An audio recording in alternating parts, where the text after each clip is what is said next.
Hi, everybody. Welcome back, I guess. This is the State of Recruit.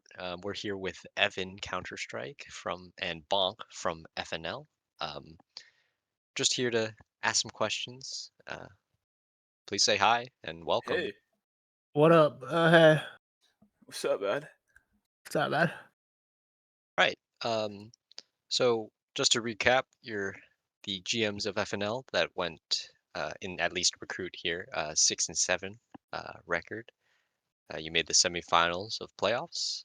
Unfortunately, we're not able to uh, make the three-peat. Um, let's We go were into a little bit close. about yourselves. How'd you guys find CSC, and did you play the season? How would that go? Um, I joined CSC in season 15, so I'm a little bit of an unk at this point. That's probably like 2 years ago. I heard about it and joined through an IRL. Shout out Showbits for the one time she convinced me to join CSC. Her and Mr. Cool, another good IRL of mine, convinced me to join. I joined. Um, I haven't I didn't play this season. If I did, it probably would have been fine. But yeah, I've not been playing much recently. Yeah, Okay, and so I found CSC through a buddy that I actually met in a pug like little over a year ago. He was in Premiere at the time. He told me about the league. I was just getting back into the game after not playing since like 2015. So he told me to check it out. I checked it out, and I'm still here now, 3 seasons later. So I'm definitely enjoying it here. I did play this past season. It was my first season in Elite. We did okay. I think we finished. I think we were 6-7 too actually. And then Let's go. Elite had play-ins, so we were in the 10 spot. So the way play-ins worked in Elite was 7 and 8 spot would play each other, and whoever won that series would or that game would go straight into the playoffs, and then the winner of the 9-10 game would play the loser of the 7-8 game. So we won the first play-in, and then we lost the second one. So unfortunately, we missed out on playoffs. But it was a really fun season. Besides, the not making playoffs part. wow, that sounds like a system that I do not have the brain cells for, man. Uh, congratulations. Well, not congratulations, but Yeah, thanks, dude. thank Appreciate you that, dude. for thank you for sharing that about Yeah, dude. yourself. Thank you. Unfortunate that you guys did not make it all the way Yeah, I to mean, it the is what it is. chip. It's not gonna go Yeah, great every time, right? yeah, yeah. And there's always, you can always be better and learn more, of course, right? For sure. For sure. So, focusing on your recruit team, uh, internally, what were some of those discussions about who you guys wanted to keep from your season 19 championship winning roster? Um, yeah, what did they look like? Names thrown around, like what was when did they start and I'll let Evan do most of the talking, but Trains was like a no-brainer. Like, Yeah, I mean the draft strategy from season 18 to now, for the past three recruit teams that I've GM'd has been protect trains at all costs. right. Um, Bro was a national treasure. yeah, that's usually what it's been.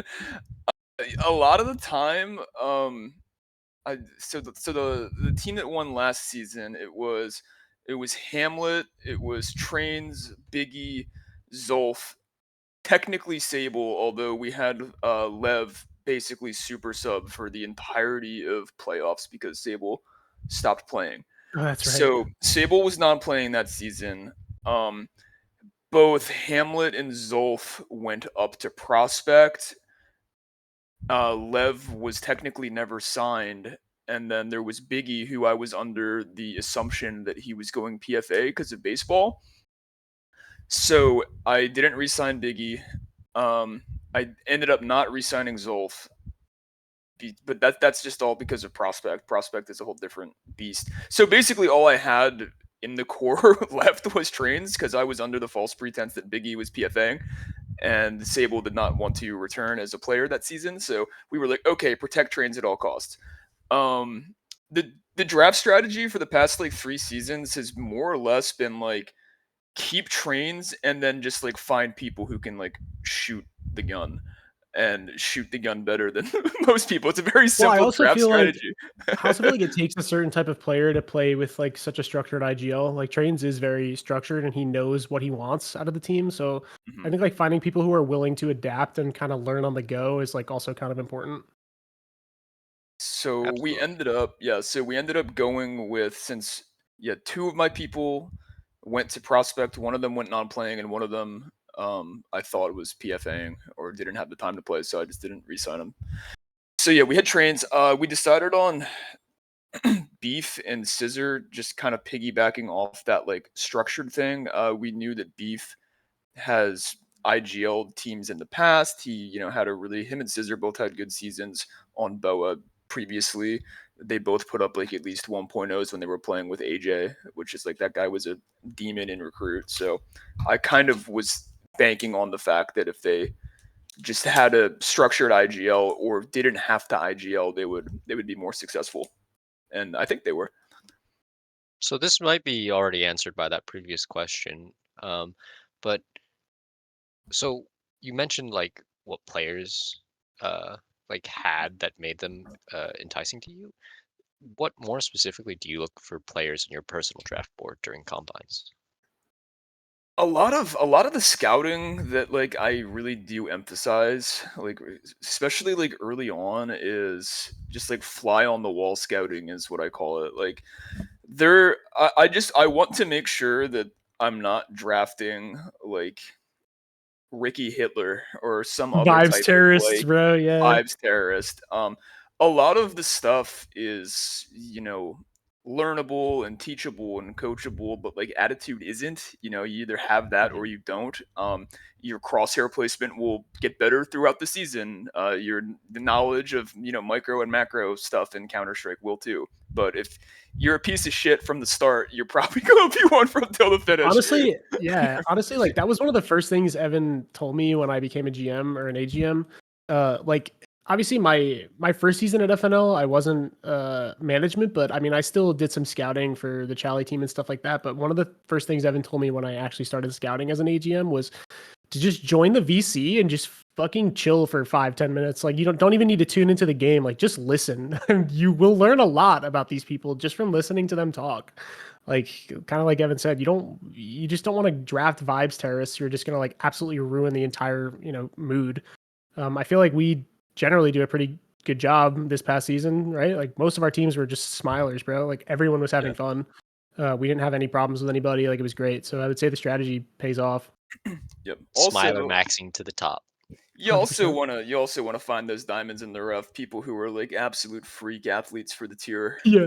especially if they're undervalued in terms of like what their keeper thing is. Hmm. So Hmm. Or if their name is Scomps.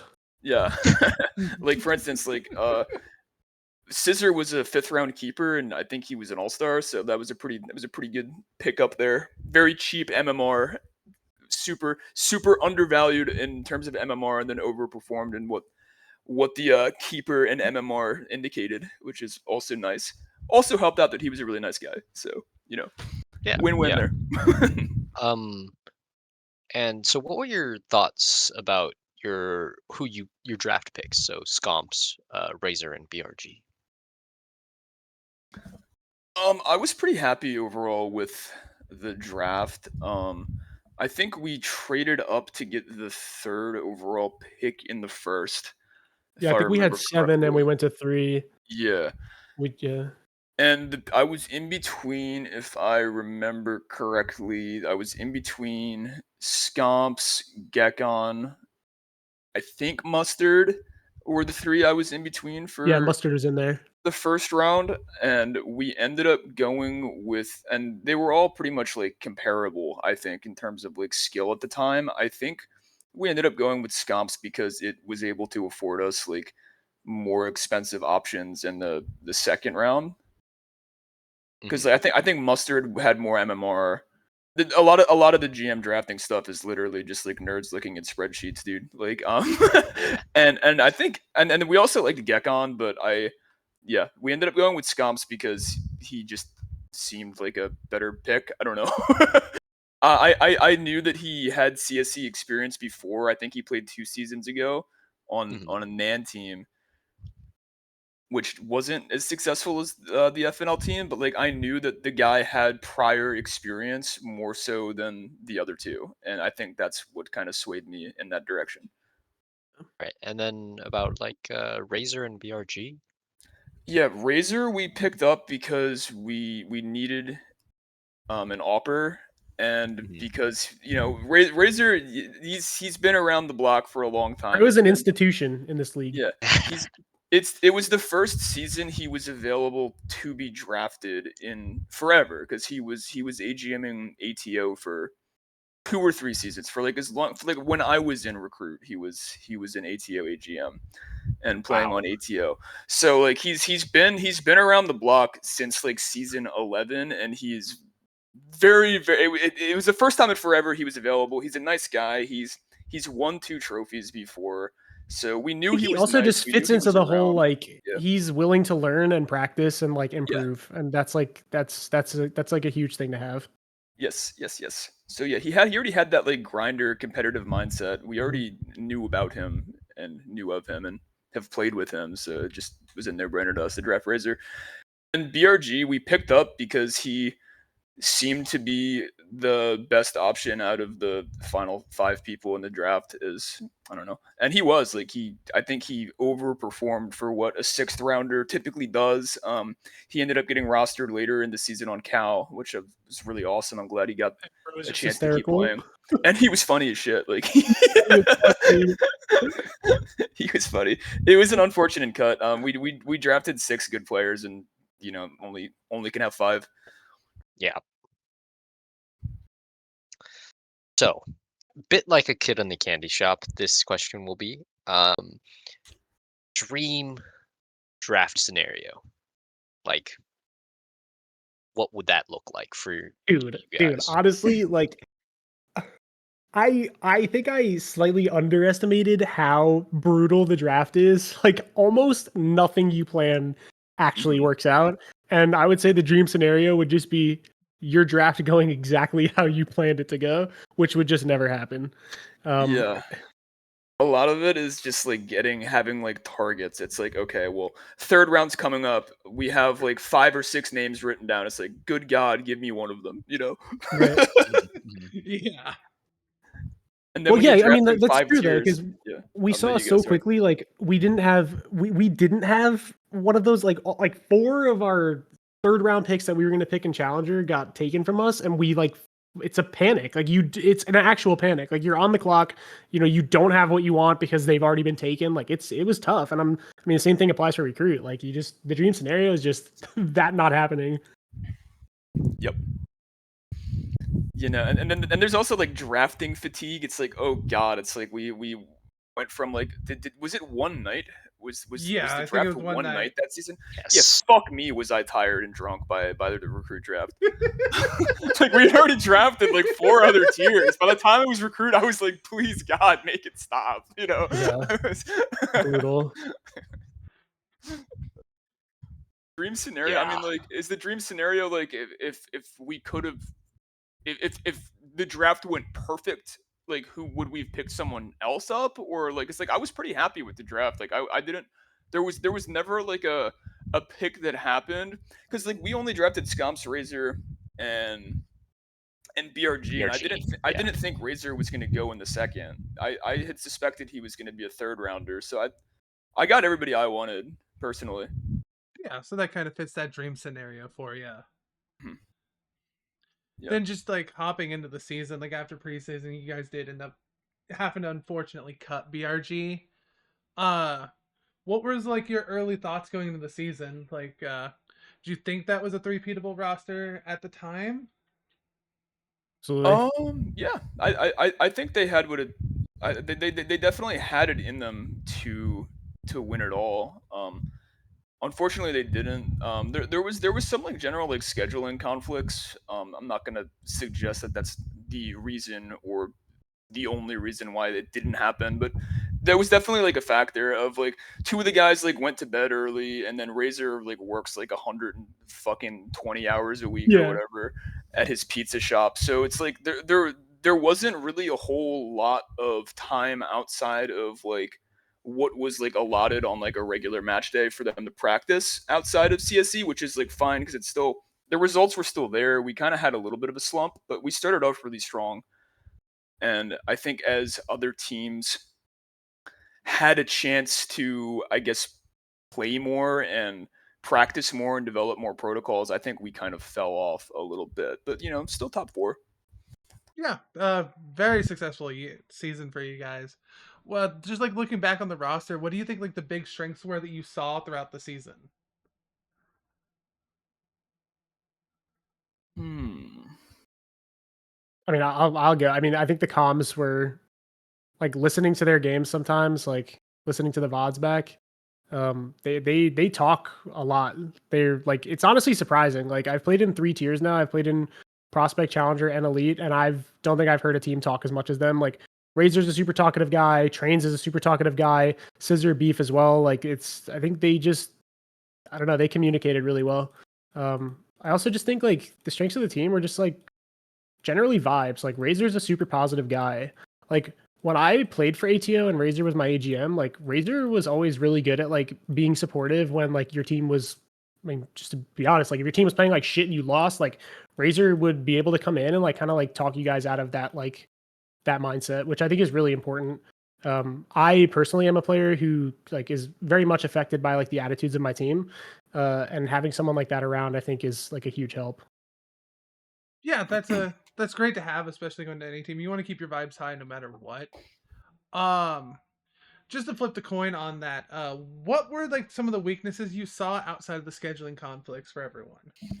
Just like for the roster in general, just like regular recruit shit, honestly. Like when to have the gun out, when not to have the gun out. Yeah, Are we properly counter strafing? Or are we walking into angles? That type of thing.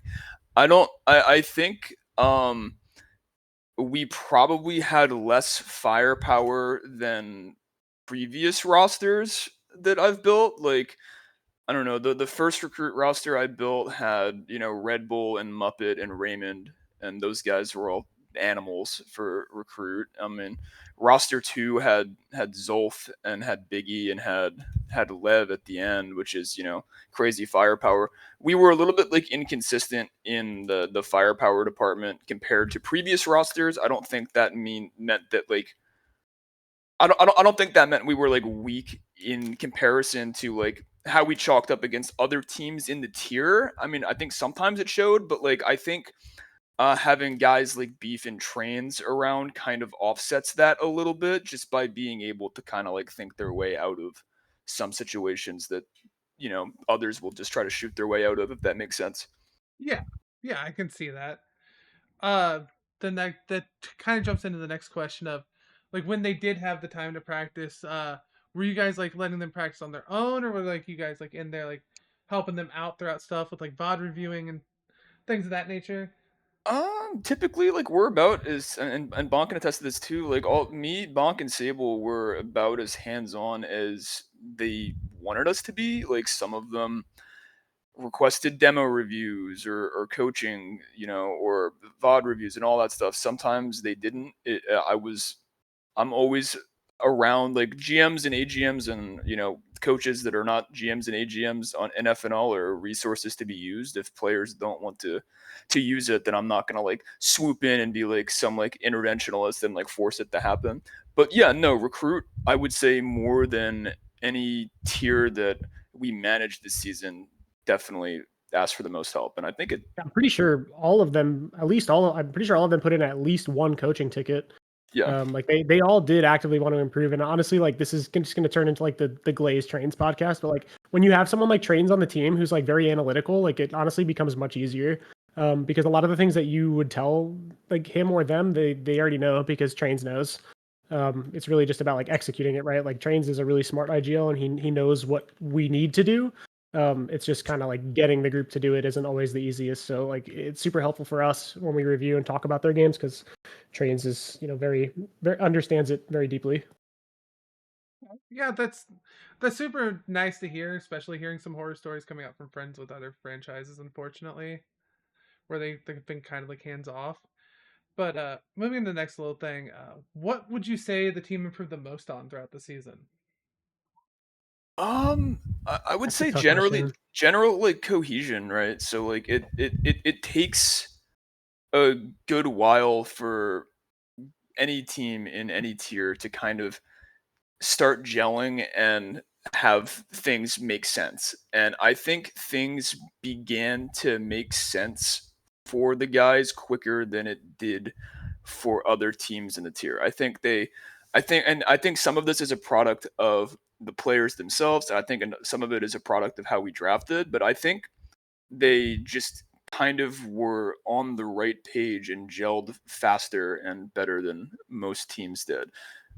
We didn't really have the time to practice, but we kind of knew what was going on, and it's a really kind of difficult and abstract thing to like determine when the team like feels like a team, if that makes sense. And I felt like the team very quickly formed an identity, which was really cool to see. Yeah, that's always fun to, especially like observing like a lot of the season on streams. Like I saw like a lot of the cohesion like pick up throughout the entire season in recruit, Mm. especially for some of these teams.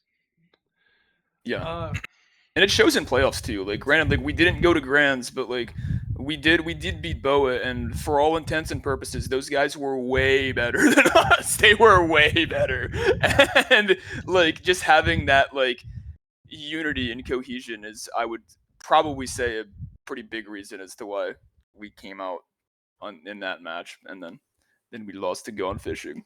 Biggie put belt to ass on us. he did do the BTA real quick on you guys. Um, yeah, that's what I picked up because I had the opportunity to play for Boa during the season. It did feel like there was a lot of like just like individual plays throughout, just like throughout the entire game. Um, but yeah, that kind of coin flips us to the tail end of the season going into playoffs. You guys did play Boa. The last two seasons, it seems like Trains had Boa's number. Does that just, do you guys think that just goes in the prep work that Trains does? I know he did drop the Boa files during the season on Sauce. Definitely, yeah. He's locked in, man. He's locked in. I also just think like I said this, like I said this before, and like I said, all I seem to be doing is just glazing trains. But like when you understand the game, like it's a little easier to like read what the other team is doing, right? Like especially if you've watched like a Trains watches. I'm pretty sure Trains watched like every game in recruit. Like the guy knows what's going on. Yeah, for sure. But like just watching the demos isn't like, I'd say that's like 50% of it. The other 50% is like having an understanding of the game and like why teams are doing what they're doing and what leads up to it. And Trains is really good at that too. So I would say, yeah, for sure. Yeah, Okay. no, the ideal Trains way to play Counter Strike is almost like, I don't know, being like controlling your soldiers in XCOM, or like Yeah. Supreme Commander. Like Magnus he Carlsen, that type stuff. yeah, Yeah, like bro's playing Halo Wars. yeah, exactly. He just wants to like, he wants to position his pieces, throw utility, not shoot a single bullet, and then And win the win. round. Yeah. It's fucking awesome. He's a stud. Yeah. Yeah. Uh, yeah, just wrapping up, you guys did end up running into the Biggie train of that was GF. Um, kind of answered this back at the start of it. If you had the perfect world, you guys didn't want to redo anything in draft, which is all good.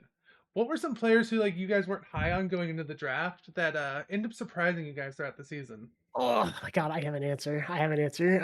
I think it's not even like it was a surprise because Evan and I knew this guy was gonna fucking fry. JB Snipes went crazy this season. Yeah. That guy actually went nuts this season. Like, and we had a good feeling that he was going to, but seeing him actually do it was nuts. Bro had like a 1.2 something in recruit this season. Like, that's Yeah. fucking nuts, dude. Like, that's actually crazy. And that one sub, what was his name? Oh, thank you very much. Dude, that guy is a nut. That guy is a demon, bro. Like, him too. Like, the two of them were like absolutely nuts. Let me just look at this draft board. People, it's not that it's not that I like wasn't high on them. They played really fucking well. Who else? Who else is really good? Obviously, Biggie. One of the craziest things that happened was all good cutting Biggie, and then Milky, being the shrewd devil that he is, cut Cameron King, who was his 6th rounder, and then put Biggie in. That was the craziest probably like roster change of the entire season, and it like turned that roster around and gone fishing. Biggie is an animal. The dude has been in recruit grand finals for the last 3 seasons. He's always been a grand finalist for the last 3 seasons. Other good pickups, yeah. No, and then again, JB Snipes in the 4th round, disgusting. Like that dude. Like, we both knew he Yeah. was going to be incredible, and Yeah. we just like opted for a different core. Like, I was in his DMs flirting with him for Bro, for yeah. a good while. Yeah. Like I Yeah, he was a great value pick coming in the 4th with the 4th round keeper for Boa. Mhm. But yeah, and no other players really. I know Thank You Very Much did end up eventually getting moved up to contender towards the tail end of the season, while being a sub. But yeah, just to go ahead and wrap it up, like going back to like the draft process, because I know we're in the off season. What are some things like you guys are looking for, like to build upon with Trains going into the next season? Because he plays a ton of combines. I think he played like 50 this season. Yeah, he's locked in. He's what are we looking for? Probably just like to find people who want to play the game, want to get better, and I don't know. Generally, like I think one of like the cooler parts about GMing a tier like recruit as opposed to others are these guys are like actually sponges. Their knowledge of the game is not as like in depth as other tiers, so they have like less they're a lot less opinionated about the game, if that makes any sense. So just like having the ability to like pick up a guy who is like already like shows promise like mechanically, or even like in terms of like the more like abstract like thinking part of the game, and then to just like I don't know, take them under our dark tutelage. That's always fun. You So bringing them to the dark side, giving them yeah, those people cookies. yeah, people who want to learn and genuinely like want to get better at the game, and there's a lot of people in the tier who do. So just like finding the right fit in that is always like what I'm looking for. Yeah, that's great to hear, because I do know there's a lot of people in recruit who do want to improve. Just to wrap everything up, I do want to thank you guys for your time, because I know Bonk does have CS practice he has to go to. Giving him a little bit of time to warm up before that. Any closing thoughts from either of you guys on the recruit season this year? We might not have hit the three-peat, but we definitely gonna win next season. I know that's right. I was gonna say, like, I'm still like really happy with how it went. Like, I got to know those guys a lot better this season, and like, to me, the biggest thing about CSC, like, yeah, it's nice to win and stuff like that, but so far, like, it's been like meeting so many new people, like too many to keep track of, honestly. Like, there's just so many like good people in this league, and we were lucky to have 5 chillers on the recruit team. So, 5 yeah, big overall, just smilers. really fun season. Yeah. I do want to thank you for you guys' time. Kel, you got any closing questions for them? Um, if each one of your players from the final roster that you ended the season with was a Magic the Gathering card, what would they be? Fuck, dude, I'm not like qualified to answer the question. I don't know anything about Magic the Gathering, but I like unironically have a tattoo of a Magic the Gathering card on my leg. And I don't even play the game. I don't know anything This about it. dude's LARPing. Yeah, Hold up, it's let me. no, it was me. My buddies were playing it's called EDH, right? Like the commander thing. They were playing EDH, and my one buddy had, I guess it's called like a sliver deck. And there's a card in the deck called an Amoeboid Changeling, and he just looks goofy as fuck. And like one of my buddies was like, "You should get that tattooed on you." It looks awesome. Like I'll send you guys a picture after. Like it's pretty funny, but I would just say that because that's like the only card I know. But Evan will probably give like an actual answer. God damn it, dude. Wait, is this Spider-Man in Magic the Gathering now? They're all Spider-Man. How about that? They got the Marvel set just came out. I don't know, man. I'll give you one. I'll give you one because this is just funny to me. I when I thought of Razor, I'll put this in general. I immediately thought of this guy, Ragos the Deaf Astronaut. Artifacts you control are foods in addition to other types and have spend 2 colorless and tap. Sacrifice an artifact, you gain life. You can sacrifice the food and it deals damage to opponents. So I'm imagining Razor just like throwing pizza at people and Instead of hurting lobster them. citizen, he's a pizza citizen. Yeah. Yeah, It's he's crazy. Fair a enough, lobster fair who be cooking, and he Yeah, he, type he shit. makes food and he throws it at people. So that's what I got for Razor. I don't really. I'm surprised I even got that figured that one out. Now I got to think of 4 others. GG. Well, I kind of feel like Trains is kind of like a tutor. He could be a tutor. He could be like Yeah, a because smart he's guy always like adding Days. things to the brain, True. always drawing. True. Well, just food for thought. Thank you for answering our question, and thank you for your time. Yeah, thanks for putting it together, guys. Thank you. Thanks for having us. No problem. You guys have a wonderful night. You too.